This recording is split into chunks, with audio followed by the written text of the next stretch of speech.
Welcome back. Singanamala సంగతులేమిటి? ఎమ్మెల్యేగా మారిన టీచరమ్మ graph ఎలా ఉంది? నియోజకవర్గ అభివృద్ధిలో తన ముద్ర వేయగలిగారా?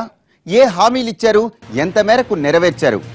సెగ్మెంట్లోని ప్రతి మండలంలో టీడీపీ 2 గ్రూపులుగా ఎందుకు విడిపోయింది? వర్గ రాజకీయాలు డెవలప్మెంట్ పనుల మీద ఎలాంటి ప్రభావం చూపుతున్నాయి?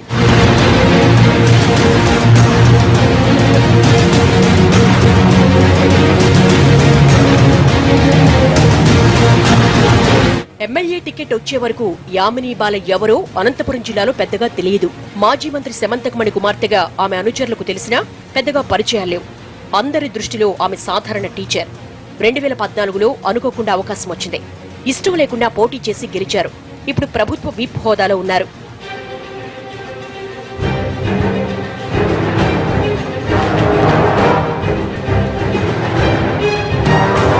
కుటుంబానికి కాకుండా వ్యక్తిగతంగా యామిని బాలకు రాజకీయాలు కొత్త. గడిచిన 3 ఏళ్లలో నియోజకవర్గ అభివృద్ధి అంతంత మాత్రంగా ఉన్నా తనకంటూ ఓ వర్గాన్ని తయారు చేసుకున్నారామె. అదే ఇప్పుడు చాలా మంది సీనియర్స్ కు మింగుడు పట్టం లేదు. గార్లదిన్నె, నార్పల మండలాల్లో ఈ గ్రూపు తగాదాలు ఎక్కువగా ఉన్నాయి. నాడు అందరం కలిసి గెలిపిస్తే ఇప్పుడు ఎమ్మెల్యే కొంతమందికే ప్రాధాన్యం ఇస్తున్నారన్న అసంతృప్తి పెరిగింది. దీని ప్రభావం అభివృద్ధి పనుల మీద కూడా పడుతోంది. ప్రెసిడెంట్ పట్టించుకోలే, ఎంపీ సిటీ పట్టించుకోలే, ఎమ్మెల్యే పట్టించుకోలే, ఎవరు పట్టించుకోలే సార్. నీలం సంజీవరెడ్డి, తరిమెల నాగిరెడ్డి లాంటి ప్రముఖులు ఈ ప్రాంతం నుంచి వచ్చిన వాళ్లే. 1967లో సింగనలమ, గార్లదిన్నె, బుక్కరాయ సముద్రం, పుట్లూరు, ఎల్లనూరు, నార్పల మండలాల కలయికతో నియోజకవర్గం ఏర్పడింది. సింగనమల సెగ్మెంట్లో 2 లక్షల ఓట్లున్నాయి. ఇందులో అత్యధికంగా ఎస్సీలు 75,000, రెడ్లు 22,000, బలిజ 20,000, కమ్మ 15,000 ఓట్లున్నాయి. మిగిలిన వారు బీసీ ఓటర్లు. జనాభా ప్రకారం ఈ నియోజకవర్గం ఎస్సీలకు రిజర్వ్ అయినా రెడ్డి సామాజిక వర్గం ప్రాబల్యమే ఎక్కువ. అందుకే ఎల్లనూరు, పుట్లూరు మండలాల్లో తాడిపత్రి నేతల మాటే చెల్లుబాటవుతోంది. జేసీ సోదరులతో పాటు పెద్దారెడ్డి ప్రభావం ఎక్కువగా ఉంటుంది. ఇలా రకరకాల రాజకీయ సమీకరణాలు, గ్రూపు రాజకీయాల మధ్య నియోజకవర్గ అభివృద్ధి అటకెక్కింది.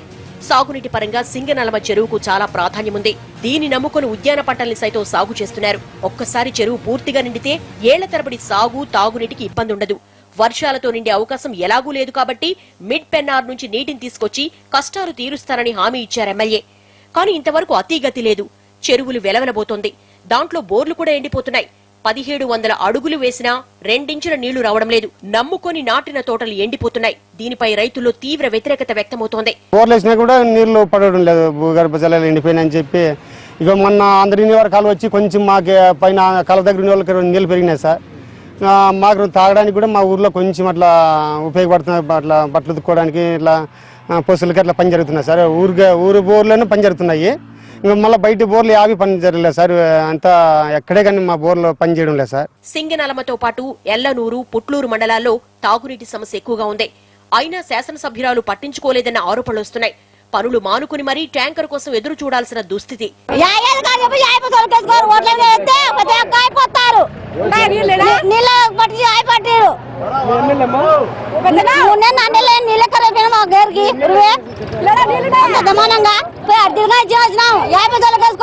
ప్రస్తుత ఎమ్మెల్యే చెప్పిన వాగ్దానాలు ఏవి చేయలేదండి.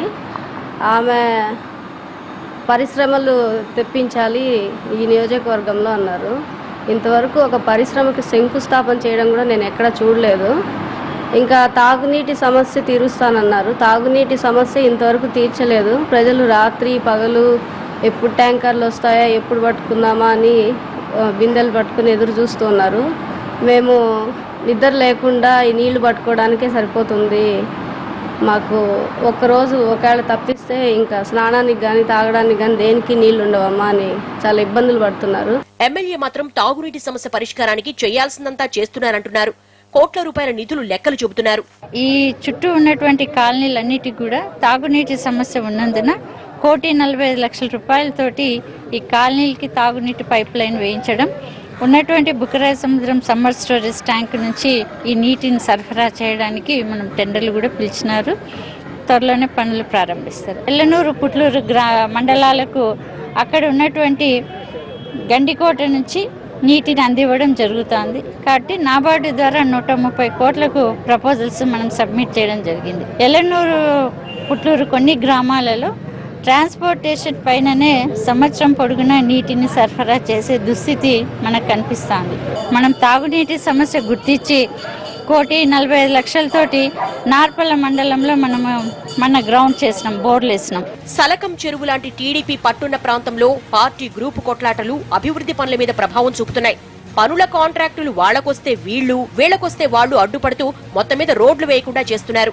ఆటోలు ఏంటి లేవు, రోడ్డున బాగా అయితే ఏదో నడుచుకుంటానే పోతారు. బ్యాంక్ కాడికి ఇబ్బంది కానీ నడుచుకుంటూ పోయి లేడీస్ అంతా బాగుంటది. బస్ వేస్తే అంత బ్యాంకుల కాడికి బాగుంటది సార్. లేని పొద్దుగాడ అంత పోవాలంటే ఇబ్బంది కాదు. హామీల విషయంలోనే కాదు, అసలు ఎమ్మెల్యే ఎప్పుడూ ప్రజలకు అందుబాటులో ఉండడం లేదన్నది ప్రతిపక్షం మాట.